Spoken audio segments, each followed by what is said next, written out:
Siamo sempre nel salottino di Progetto Benessere con il nostro chef Claudio Ballardin del ristorante da Beppino di Schio e naturalmente con la nostra nutrizionista che già ci ha dato delle indicazioni molto precise a proposito della patata e del broccolo fiolaro. Avete visto quanto bene fa alla nostra salute, ma soprattutto quanto buono è.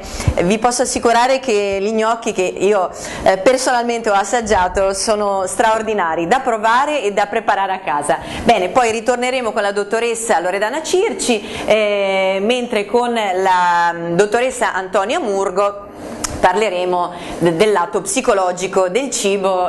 Patrizia oggi ci darà una mano, è la prima puntata, vedo che sorride. Adelina, io sono pronta a sacrificarmi, lo dico qui davanti alla telecamera, mi sacrificherò per i nostri ascoltatori e assaggerò anch'io e darò una mano, insomma, ad andare avanti con la puntata. Farai l'assaggiatrice. Vendo i piatti molto volentieri. Sì, sì, anche perché adesso c'è un'altra ricetta molto importante, più che importante, gustosa, golosa. Poi vogliamo anticipare che ci sarà anche l'abbinamento con il vino, abbiamo il sommelier, ma seguiteci per tutta la nostra trasmissione, non ve ne pentirete. Claudio, con lo stesso impasto che tu hai preparato per gli gnocchi, lo stesso impasto che abbiamo per gli gnocchi, adesso lo stendiamo, facciamo un piatto che ho detto prima che non è così tradizionale come burro, zucchero e cannella, però usiamo i prodotti del territorio e usiamo i prodotti di stagione, rigorosamente di stagione, sappiamo che abbiamo l'ottimo.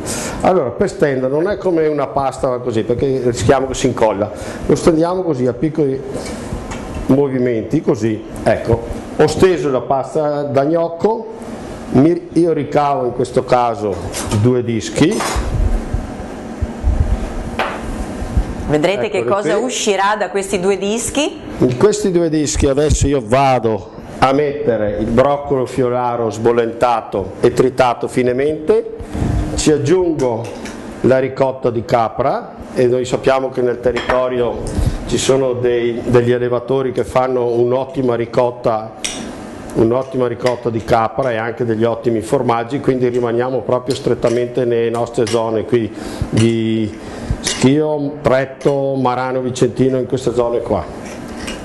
Ecco, abbiamo fatto il broccolo fiolaro e sbollentato, tritato e cotto. Lo mettiamo al centro, un bel ripieno così, ricaviamo una piccola infossatura e mettiamo l'uovo di quaglia. Ecco, qui c'è un problema, come se noi vogliamo rompere l'uovo di quaglia come rompiamo quello di gallina, è la fine, no, è la fine dell'uovo. Si rompe, non riusciamo a mantenerlo intero sicuramente. Allora però c'è sempre il trucco. Allora prendiamo l'uovo dalla parte più larga, un piccolo colpo, e lo tagliamo e vuotiamo l'uovetto di quaglia come fosse vuotare il vino di un bicchiere. Vedi che c'era il trucco, adesso ho capito perché le mie uova di quaglia andavano sempre a pezzi. Perché c'è una pellicina interna che è molto difficile romperla con le mani, e quindi con le forbici sono piccole, piccole. Adesso andiamo ad unire, non dalla parte che c'è stata la farina, questo broccolo, prima uniamo i bordi e il gioco è fatto. E voilà! Adesso lo andiamo a mettere in acqua.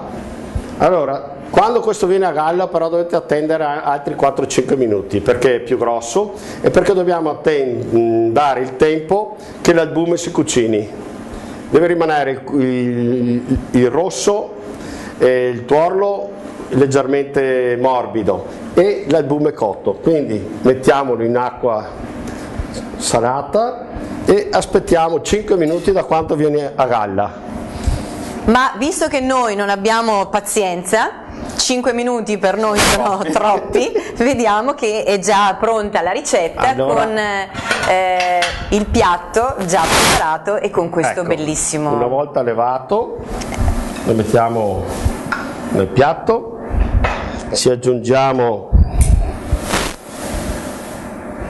Ma questa ricetta da dove arriva, Claudio? È una nostra tipica ricetta? Non è una ricetta classica, sono quegli abbinamenti degli abbinamenti che fanno i cuochi, diciamo, no, abbinamenti, il cuoco pensa, non so, o i funghi, cos'è che si trova con i funghi? Il formaggio, cos'è che si trova con i funghi? Le patate, così il broccolo con la patata, col formaggio, cioè questi abbinamenti che hanno storia, diciamo, nella nostra cucina, e uniamo alcune volte la creatività del cuoco, allora si ottiene il bello per l'occhio e il buono per il palato, ecco.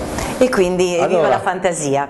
Aggiungiamo dei cuoricini di broccolo che poi sono buoni da mangiare, ci mettiamo un po' di burro,